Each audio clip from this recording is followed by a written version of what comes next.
All right, guys. So we are live with Talking Wellness podcast. Today we have Kayla again, as always, and we have our special guest, Caleb. What was the last name, sir? Thomas. Caleb Thomas. Thank you for joining us here today. So today we are going to be talking about physical health and its place in mental health. Yes. Okay, perfect. So I'm gonna let you guys take it away. I'm gonna let you introduce yourself, Caleb. My name is Kayla Thomas. I'm a peer specialist here at South Florida Wellness Network. I'm also a philanthropist and an entrepreneur, youth mentor, a public speaker, and I also do. I'm a fitness trainer as well. Awesome. Kayla Calafieri back with you guys, and I am a peer specialist, program director at South Florida Wellness Network. I'm really excited about today's topic with Caleb, our guest speaker.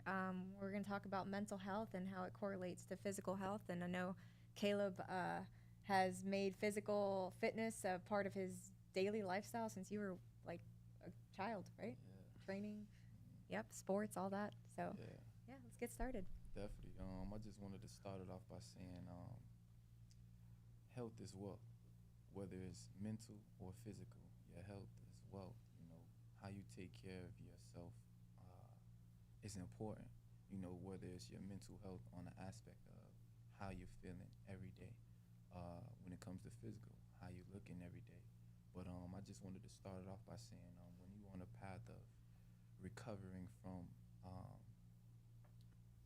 areas in life that are hard, it's important that you analyze yourself. When it comes to physical, you need to understand, all right, this is where I am today.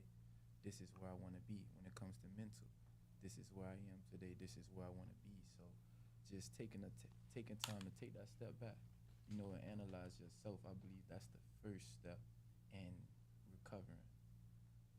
That's awesome. I guess when I'm hearing you talk about that, I'm thinking about just with physical fitness and, when you focus on your physical health, and there's a lot of barriers to break through, right? But Right. it really correlates with your mental breakthroughs too. Like, how is that for you, somebody who has been in sports your whole life, trained your whole life? Like, what has that journey been, and how has it really impacted? How has your physical, focusing on your physical health, impacted your mental health? Can you talk a little bit about that? It has impacted tremendously in all areas of my life. I've been in fitness and playing football all my life, and I used to just train to become the best athlete. And in the process of me training, become the best athlete, I felt my best self. But I switched from training to become the best athlete for football to training to become the best version of myself. So the more harder I worked, I just switched my narrative to, all right, instead of me just trying to be the best one out here, I want to train just to be the best version of me possible. And that has impacted my life so much, and seeing it, seeing the results, you know what I mean? It's a whole difference when you see the progress. Like it's not gonna happen overnight. I've been training my whole life. Like I didn't start yesterday and then wake up tomorrow like, yeah, I see it.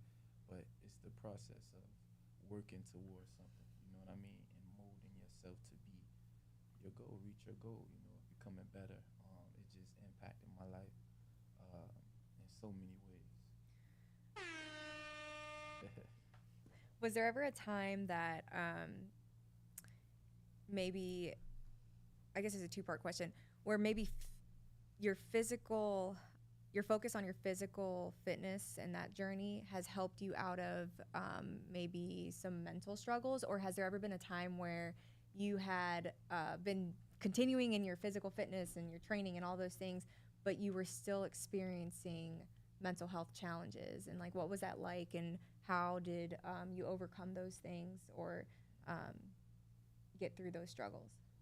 Right. So actually, when it comes to physical training and pushing yourself, training physically, it's a release. Like it helps you release stress. It helps you release emotions. It helps you, uh, like I said, just release these feelings that you have bottled up inside of you. Just on a personal level, 2 years ago, I lost my older brother. And when I lost my older brother, I was in a spiral downhill of battling my emotions each and every day. And I didn't know how to cope with my emotions. I didn't have any coping skills of what to do and what do I do with these emotions of anger and sadness and depression. What do I do with them?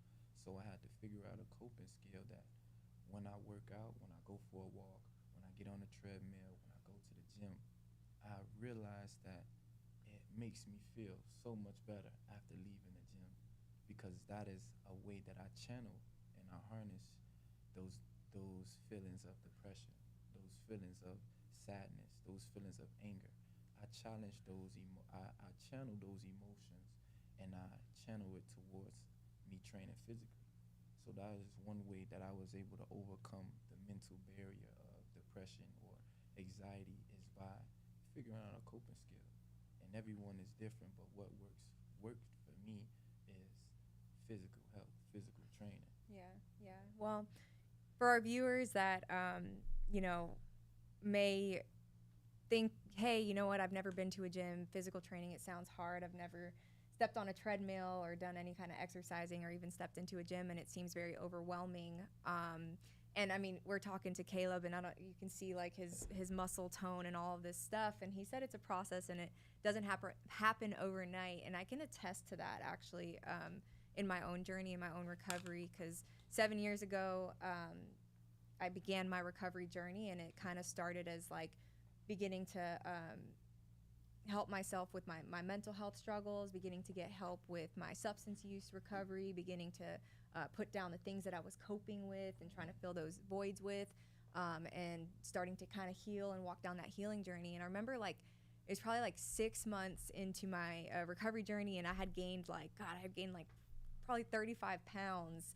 And I remember being like really happy because I was like free of substances, free of drugs. I was out of the chaos of life. But I remember like looking in the mirror and being like, dang, like I'm heavier and I don't like the way that this is looking. And so, but it was overwhelming for me because I hadn't never really started working out or going to the gym, and I didn't know what to do. But it definitely pushed me to say, hey, I gotta do something about this. And that's when I began to realize that recovery is so holistic, right? It's mind, spirit, and body, you know. And so this is you know, taking care of my mental health. There's things that I do on a daily basis, ensuring that I am coping with the right mechanisms, the things that are healthy, that are going to drive me into obviously a better future.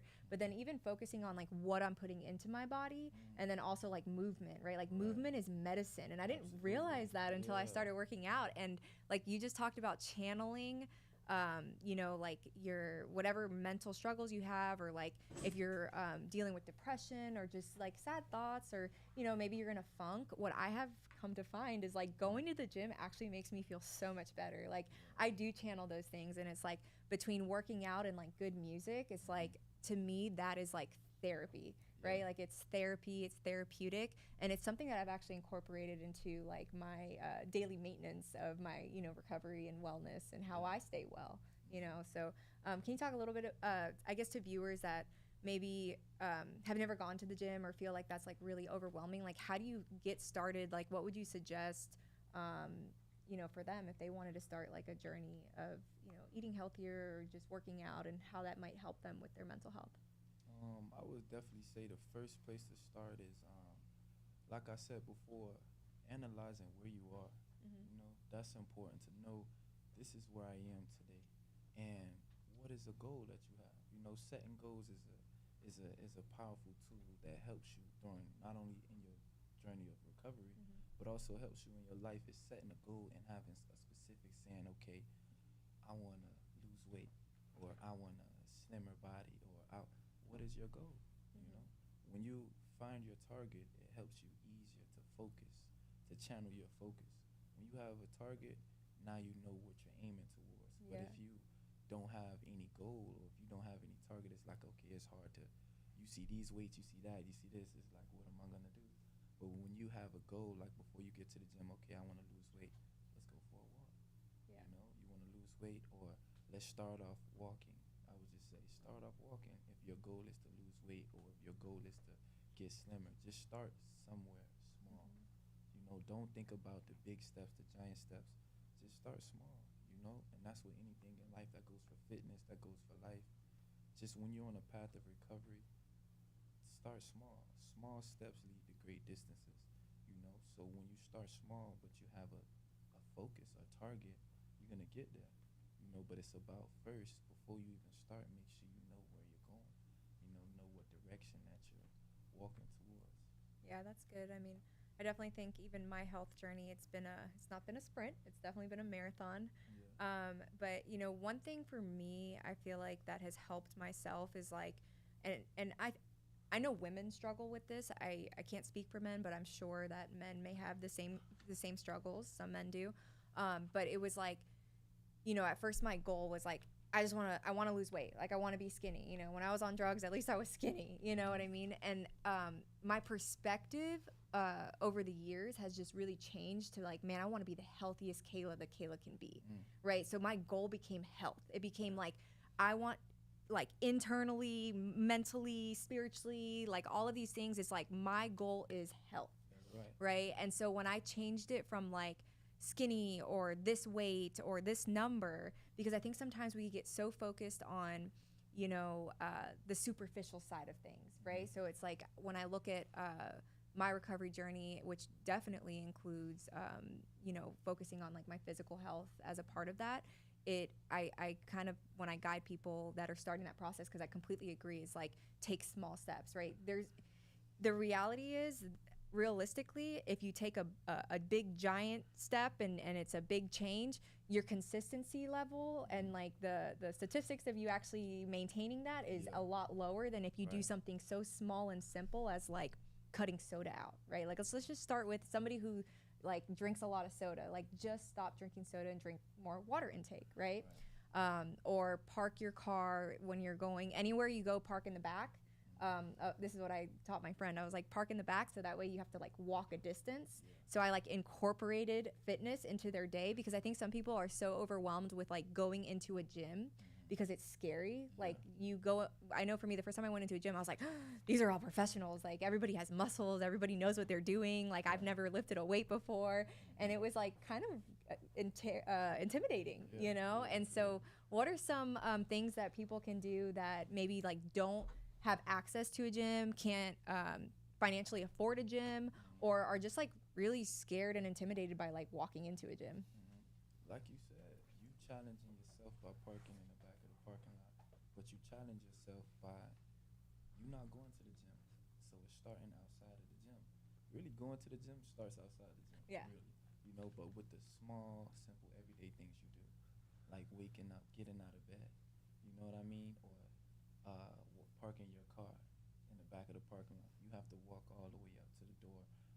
So I would say, before I get to that, it starts with momentum. Momentum is everything when you're on a path of not only recovery, but on a path of just becoming better.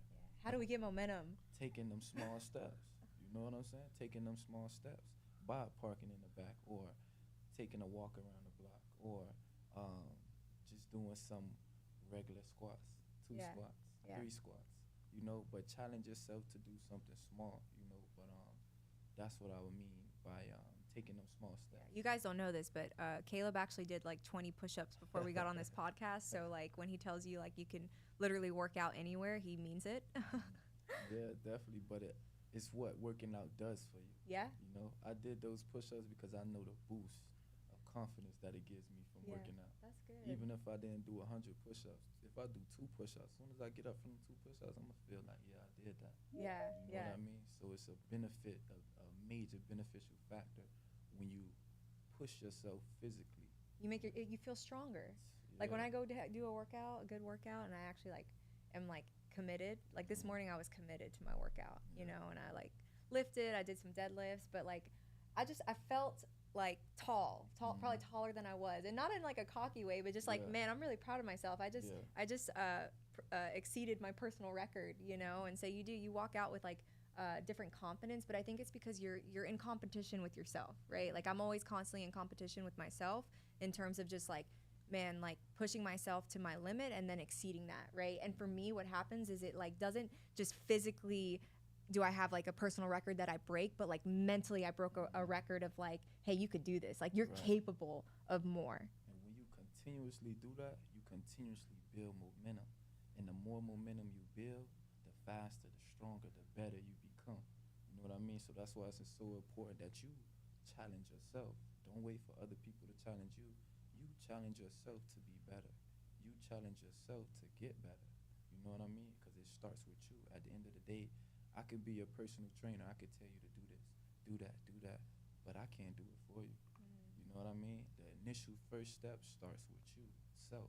You got to look yourself in the mirror and ask, am I really going to do this? Do I really want to do this? Okay, now let's do it. But it starts with yourself, you know. At the end of the day, when you in the gym, it's you versus you. And in life, it's you versus you. You know what I mean? Like, the challenge is going to come, but it's up to you. Or are you going to accept the challenge to become better or to recover or to become stronger, you know? That's good. That's awesome. So, Yeah. so I have some stats here actually.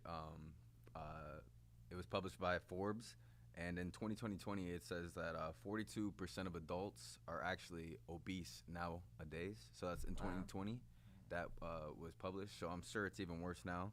19.7% of children, which is 15 million children in the United States, are obese. And worldwide, more than 1 billion people are obese.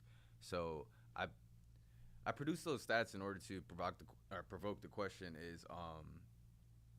is this getting worse? Is this getting better?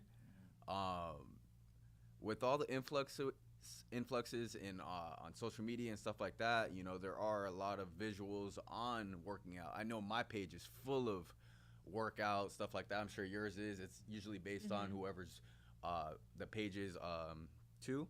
So my question is to you: how do we make this better when it seems like it's only getting worse? You know, like, I know we talked about making these little steps, but you know, you said you're a personal trainer, correct? Right. I've been a personal trainer at a point in my past, and the hardest thing to do is get people to actually start.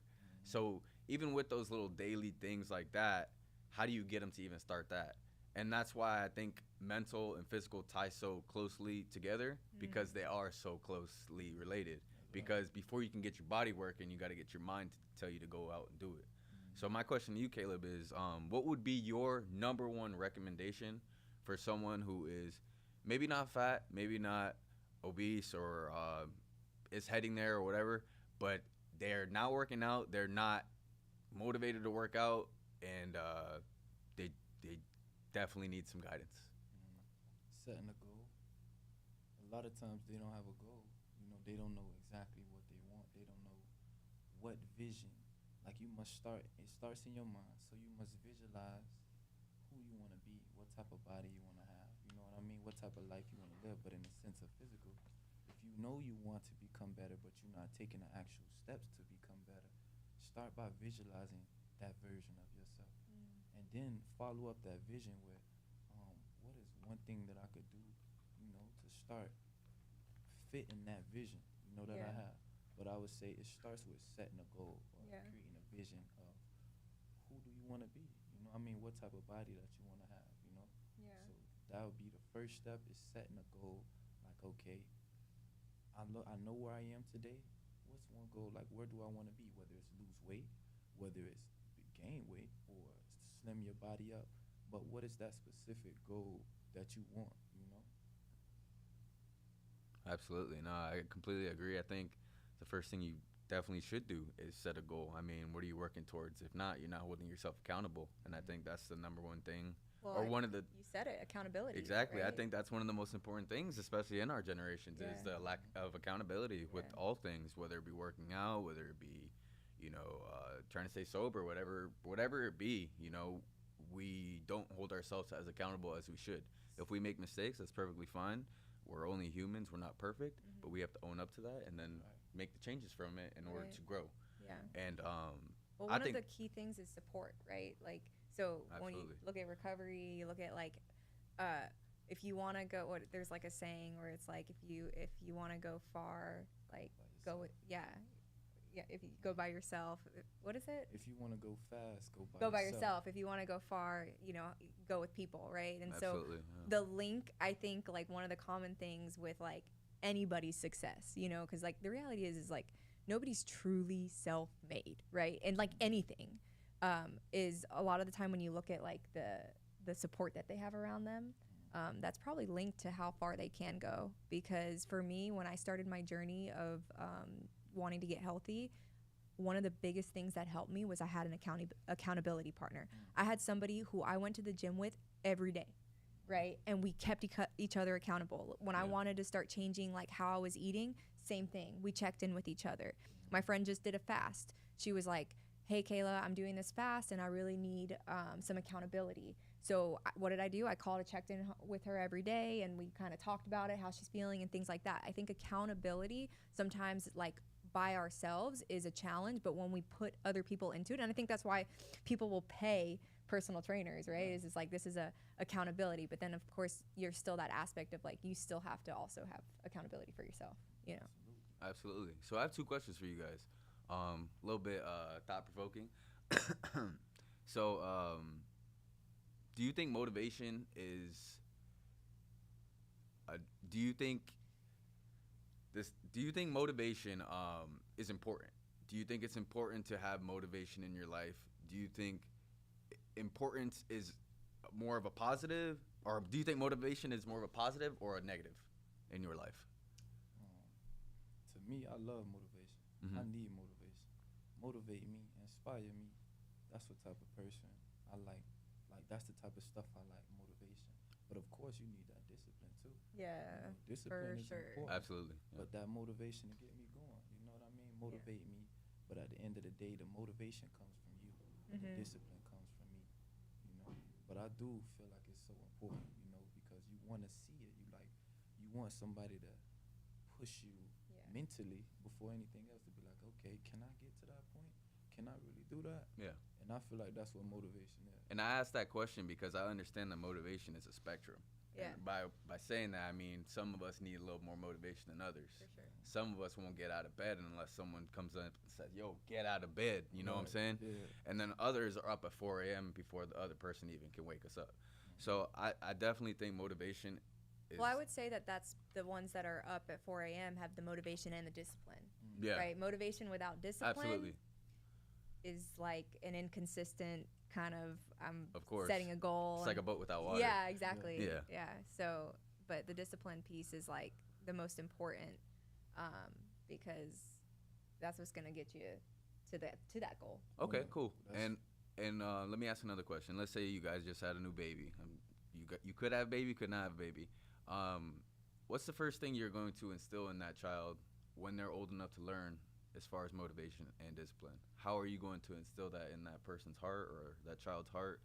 What would be the easiest way to reach that person?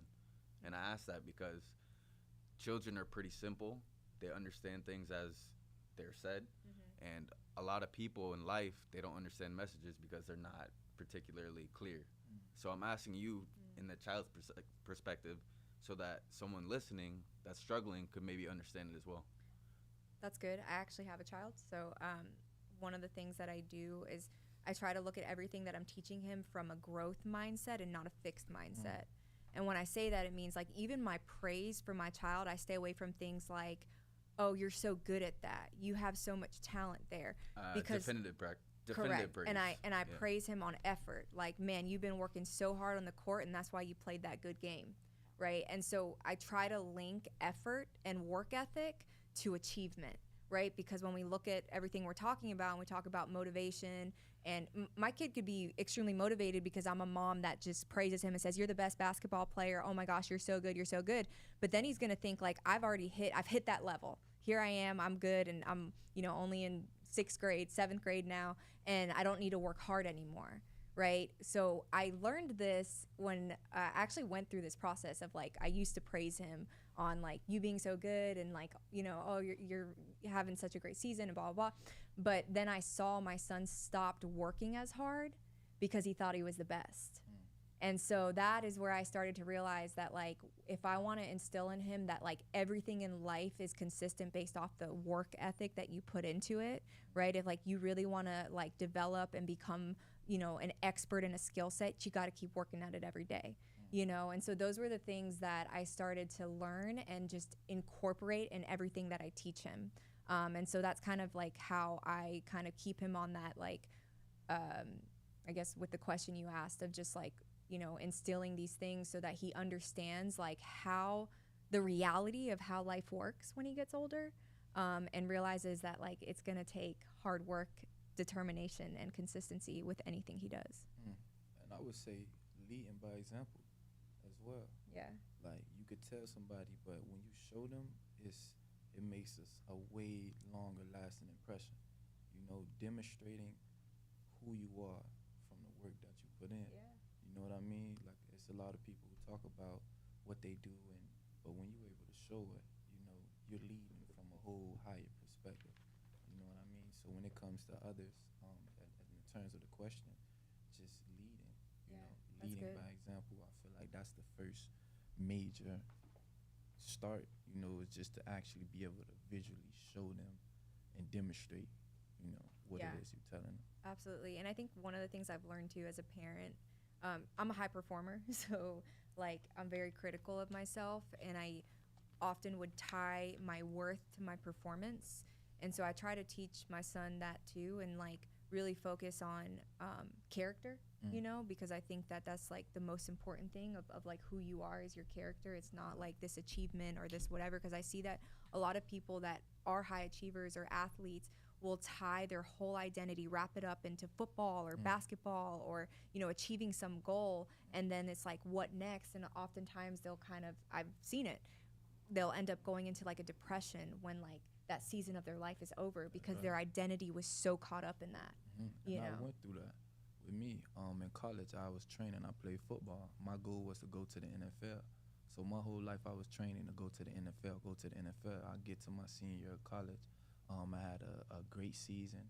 I had great training. I was putting in the work. I was working extra hard, harder than anybody, and it just didn't happen to where I was able to go to that next chapter of my life as far as go to the NFL. That was a pivotal moment in my life because it was like, man, I've been training so hard, working harder than everybody else. And you mean to tell me these people get to go and I've been working harder than them? That was a moment in my life where I had put all my identity into football. So that's when I was telling you before. Now I switched from training so hard to be the best athlete to be the best version of me, because I feel a whole nother level of uniqueness when I train to be the best version of me. Because I walk out that gym saying, I'm gonna perform my best in life. I feel like it's important that how you do anything is how you do everything. Yeah. How I'm you so- do anything. I'm so glad you mentioned that because along with you, I was a college athlete. I played soccer. I did well. I had a great freshman year. Freshman of my conference, did well in soccer. But unfortunately, I forgot about the second side of college athlete, which is the school side, and I flunked out, not going to classes. So just my own stuff. But that goes back to what you were saying about discipline and motivation. Oh, my God. I almost lost my point. Um, Dang, I lost my point. You guys go ahead. I'm gonna think about it. Yeah, that's a definitely. Whenever you, well, at least for me, when it came to college, my mind was set. I was visualizing myself. I'm training extra hard. Nobody in the weight room longer than me. Nobody leaving later than me. You know what I mean? But that was building me the whole time. So even though that was my goal, it still was helping me become better. You know what I mean? Because I was taking them steps every day, every day. So I just switched my goal, but I didn't change what I was doing. I just switched my goal in terms of, instead of me trying to work so hard to be that, let me work so hard to be what really matters. And like you said, that character. I'm building identity by working so hard on myself, by pushing myself to my limits. I'm molding my identity day by day. And that's what made my training go to a whole nother level when I realized it's not about me trying to do it because I was wanted to go to the NFL for my family, wanted them to be like, oh yeah, he in the NFL and my friends, but I was doing it for them. When I switched it from doing it for others to doing it for myself, man, my life went to a whole nother level because it's a deeper level of discovering of what self-love truly is. On the road of recovering for myself, I found love.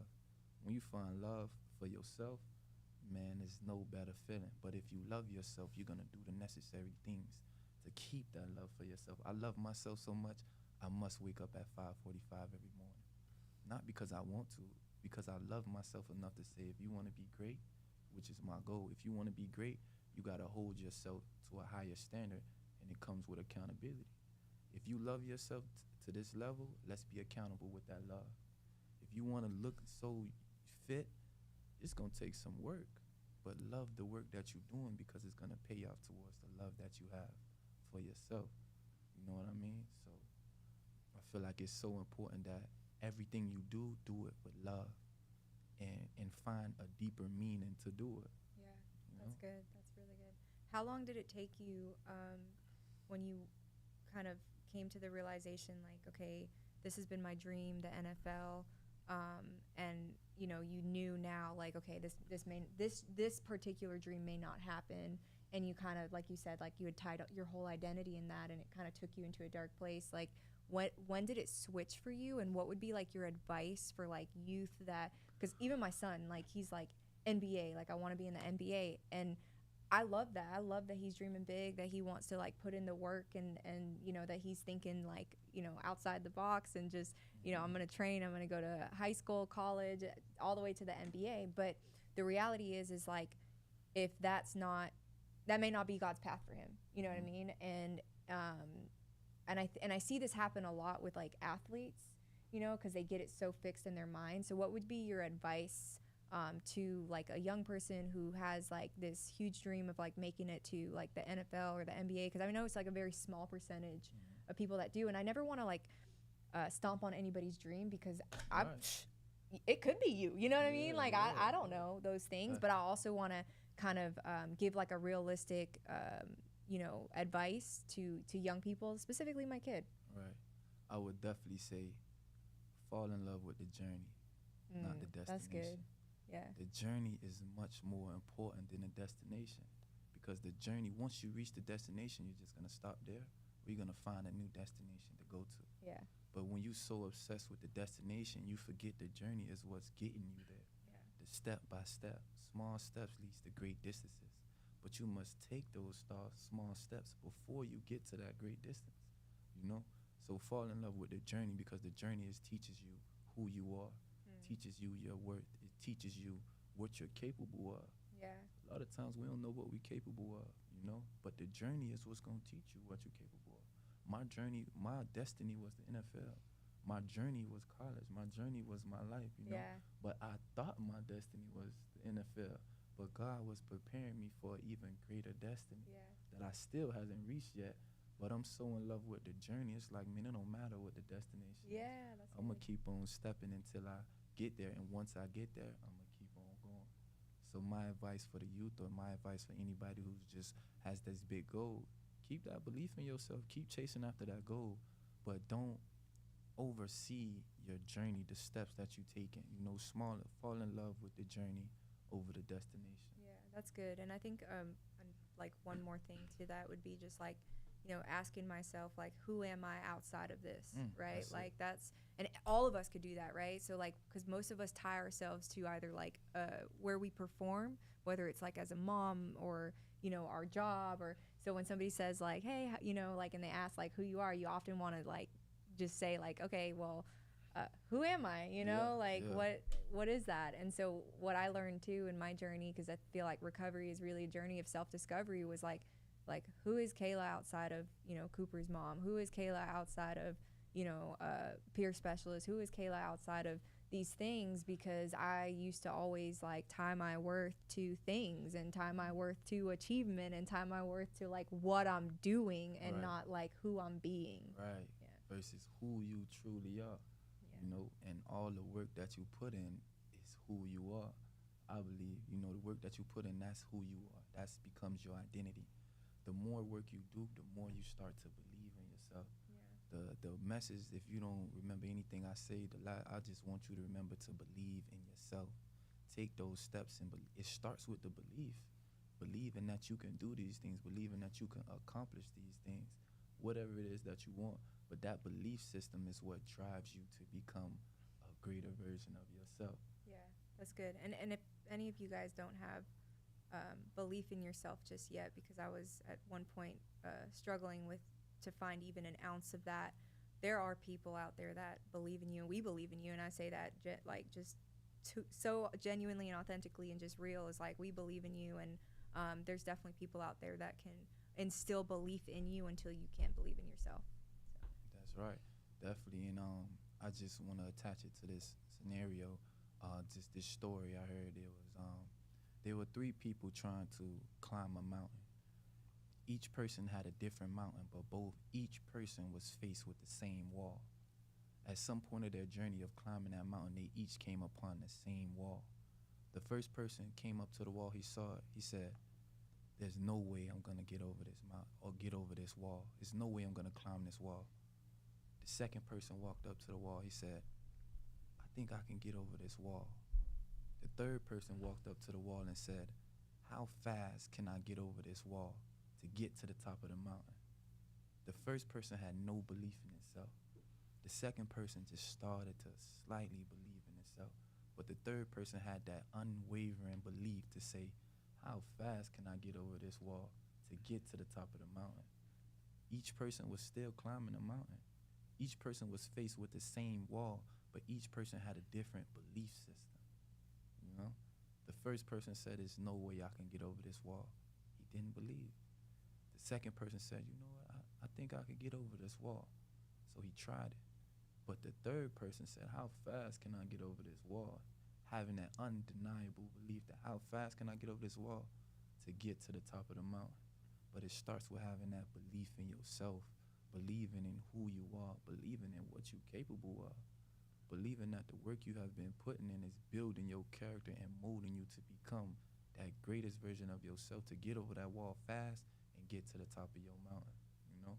But it starts with that belief system. Yes, awesome. Okay, guys. Well, closing thoughts. I'd like you guys to just speak as if you're speaking to the audience and you're talking to someone that is directly dealing with issues right now that we're talking about, whether it be mental health, uh, correlated with physical health, or just their physical health, they're struggling with that. What would you say to them, or how could you help them, whether it's a family member or whoever, random person on the street? What would your guys be your final thoughts for those people?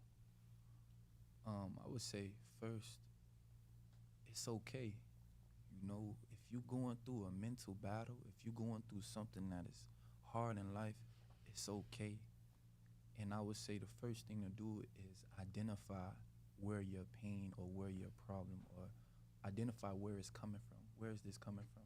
Because a lot of times we don't take the time to actually think like, where is this coming from? You know? So that's the first thing I would say. The first step is just identify where it's coming from, and then ask yourself, what can I do to help myself? Because if you don't want to get better, you're not. You know, if you want to sit in that forever, you will. But until you actually take that step, okay, what's my problem? Do I want to solve this problem, or do I just want this to linger? Can I get help? Can I help myself? What do I need to do in this situation?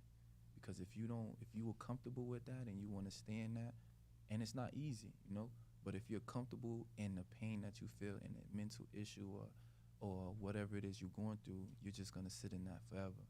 But until you take the initiative of saying, what is my problem? Do I want help with this problem? You know, or can I help myself? That's some powerful steps that's going to help you move forward and ultimately gain momentum. Yeah, that's good. And just that there's always hope. You know, I think the gift of desperation always leads to the greatest transformations, and I've found that in my life. And so the greatest thing that helped me when I needed that help was just asking for help. You know, was being able to reach out and say, you know what, I need help, and maybe I don't even know like what that's going to look like or how to help myself, and I may not even know yet how to identify those problems. But if I ask for help, then I can maybe have somebody come into my life to help me to figure it out together. Because to me, like the linkage of support is where we go the distance, and it's where we can climb those mountains. And the more help that we have, I think the greater we'll go. And being willing to change. Like if you want change, be willing to change. You know, it's 3 C's in life. It's choice, chance, and change. You must make that choice to take that chance. If if you want anything to change. But it starts with a choice. Do you want help? Do you want to get better? Or are you comfortable with staying exactly where you are? You know? But it's that hope. You gotta never give up. You know? Yeah. If it's one thing I learned from my journey in life is never give up. You know, sometimes you gotta take 1,000 losses just to get that one win. You know, sometimes you gotta go through the hardest stuff in life just to get to the best things in life. You know, like if you want to be rich, you gotta know how it feel to be broke. If you want to be happy, you gotta know how it feel to be sad. If you want to be up, you gotta know how it feel to be down. But you gotta understand, like if you want to get to where you want to get to, you gotta go through something. You know, it's not gonna be easy, but the journey is what makes it worth it. Yeah, absolutely. I agree. Fall 7, rise 8. It's always my go-to, you know. It's not about the fall, it's about getting back up. So, Awesome. I like Well, that. thank you guys for joining us. I just want to say one more thing for you guys and also for everyone listening. It is important that we also do our parts in those people's journeys. It's important to reach out to our close family members, people that are close to us, close friends, whatever, even random people we see in the street that might be struggling. It's important for us to do our parts as humans to help this pandemic of obesity and mental health and all this stuff to kind of disappear or kind of dissipate to the best that it can. So I thank you guys for coming here today, explaining your perspectives, giving us some great views on things, giving us some great things to think about. So I thank you guys so much. If you guys want to say any final things. Um, Stay true to who you are. Stay true to yourself. Um, Never settle for anything, and go after what you want in life. awesome. I just want to say that next month is Recovery Month, and we are going to be celebrating all walks of life, celebrating recovery, which is just an incredible journey, as we talked about in process. And we'll be celebrating at Young Circle Arts Park in Hollywood, and bring your family out, come. We're going to have live performances, food trucks, gaming trucks, just a really, really good time with people in recovery. And it'll be September 23rd from 3 to 10 p.m. So I hope to see everybody out there. And it was good having you on, Caleb. And we'll see you at our next episode of Talkin' Wellness. All right. Thanks, guys.